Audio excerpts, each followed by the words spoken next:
कर भी ज़मीन अधिग्रहण। उनकी सोच 64 में सोचिए, इतना अधिग्रहण हुआ है कि 50 साल या 48 साल के बाद सड़क बन रही है, तो 64 का अधिग्रहण किया हो, रेल लाइन हो।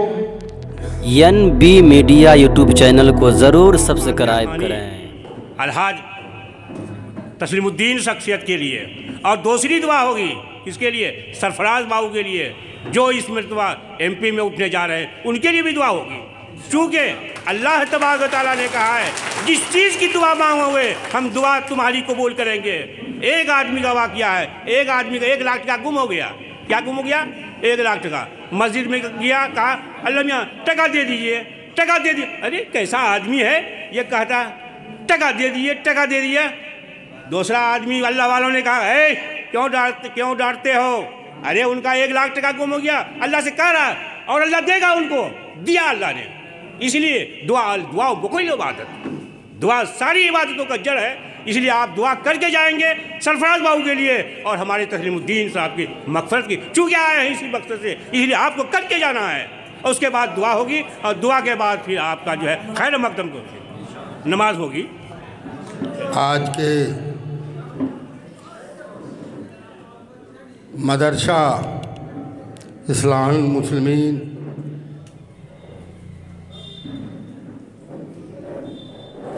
के तमाम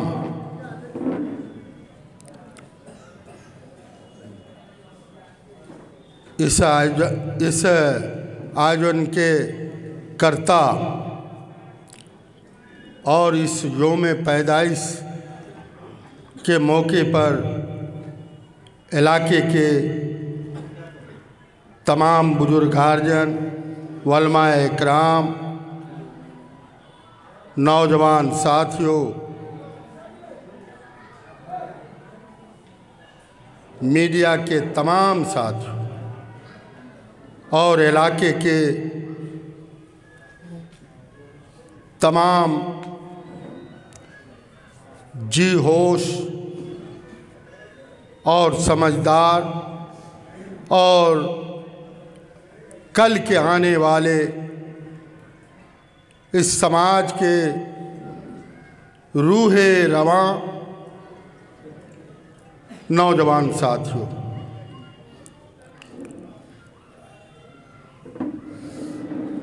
किन किन का नाम लूँगा? मैं तो 2-3 लोगों को सुना, साहिद साहब को, बेचन साहब को, तमाम साथियों को, तहा साहब को, फारूक साहब को, तमाम हारून साहब, बहुत लोग, समय कम रहने का मैं इन मदरसे के तमाम लोगों का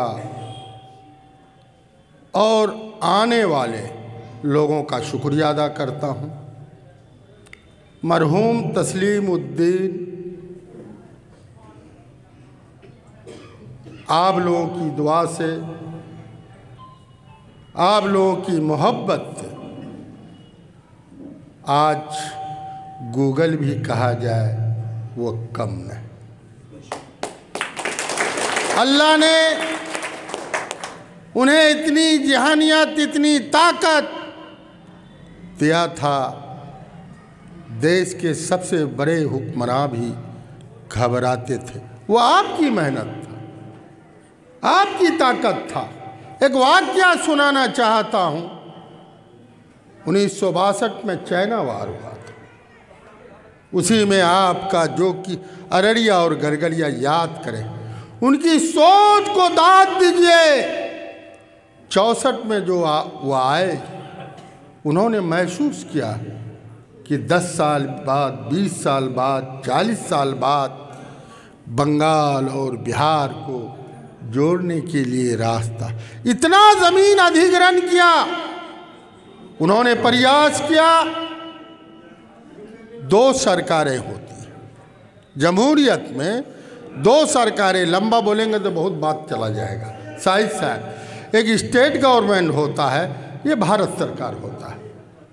आज उनकी शुरुआत क्या हुआ? जब आपने मौका दिया तो आज 4 लाइन बन रहा, और 1 एकड़ भी ज़मीन अधिग्रहण। उनकी सोच 64 में सोचिए, इतना अधिग्रहण हुआ है कि 50 साल या 48 साल के बाद सड़क बन रही है, तो 64 का अधिग्रहण किया हो, रेल लाइन हो।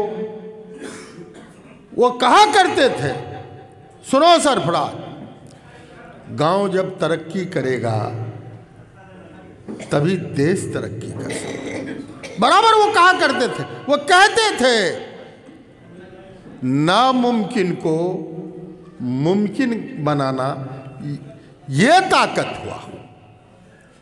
सरकारें आएगी जाएगी,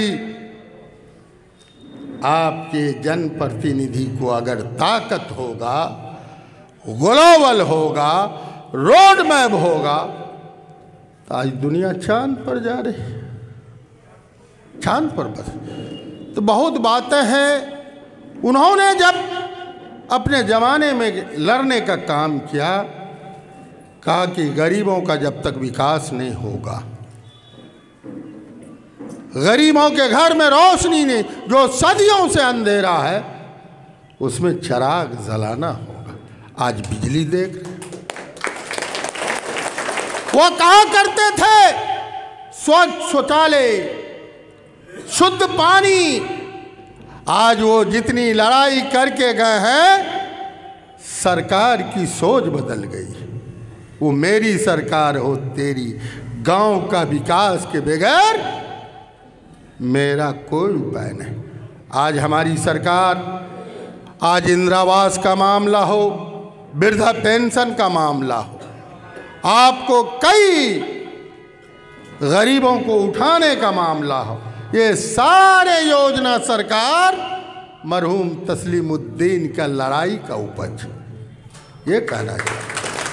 सरकारें वो तो कहते थे जनप्रतिनिधि जो होता है जन जन के नायक होता है। जनप्रतिनिधि ने आज क्यों याद, अभी शाहिद साहब ने बड़े विस्तार से, बड़े सिलसिलेवार सुना लोगों से।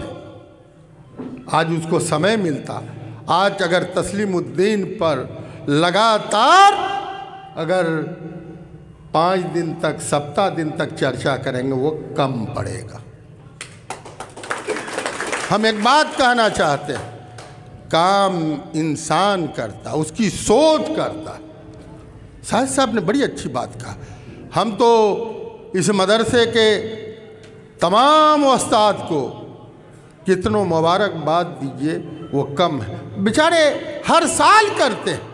अभी शाहिद साहब ने कहा, कल हल्की बात हुई तो बोला कि इसको थोड़ा विस्तार किया जाए। तो फिर हम जहांगीर साहब हेड मुदर्रिस से, तमाम शिक्षकों से, नजाम साहब, तमाम लोग, मोइज साहब भी देखे हैं, तमाम लोग आहिस्ते आहिस्ते इसको रफ्तार दिया जाए। आप जब अपने पुरखों को याद नहीं करेंगे, अपनी विरासत को याद नहीं करेंगे, आज जो देश पर खतरा मंडला रहा है, हमारे आज तीसरे पीढ़ी चल रहे हैं, सारे उलमा बैठे हुए हैं। अब भी नहीं समझोगे तो कब समझोगे। एमएलए एमपी बन सकता है, जमहूरियत जब तक है एमएलए एमपी बनेगा, लेकिन ताकत तो उन्हें पैदा करना होगा। लड़ने की क्षमता जो कि वाले, आप तो हर क्रांति को लिखा है। जब गाड़ियां नहीं होती थी, साइकिल से पैदल जाके लोगों के लिए तस्लीमुद्दीन के नेतृत्व में लड़ने का काम किया। बहुत बहुत शुक्रिया दोस्तों, आपने फुल वॉच पूरा वीडियोस देखा और वीडियोस आपको पसंद आया होगा। पसंद आ जाए तो अपने दोस्तों में ज़रूर शेयर करें और लाइक करें, सब्सक्राइब करें और मेरी हौसला अफजाई फरमाएं। शुक्रिया, जज़ाकल्लाह। अल्लाह तबारक व तआला आपको दोनों जहान में कामयाबी अदा फरमाए, शाद व आबाद रखे। फिर मिलते हैं नेक्स्ट वीडियोज़ में और एक अच्छे और शानदार वीडियोज़ आपके लिए लेकर हाजिर होऊंगा। तो इजाज़त दीजिए, फिर मिलते हैं दूसरी वीडियोज़ में। अस्सलामु अलैकुम व रहमतुल्लाहि व बरकातुहू।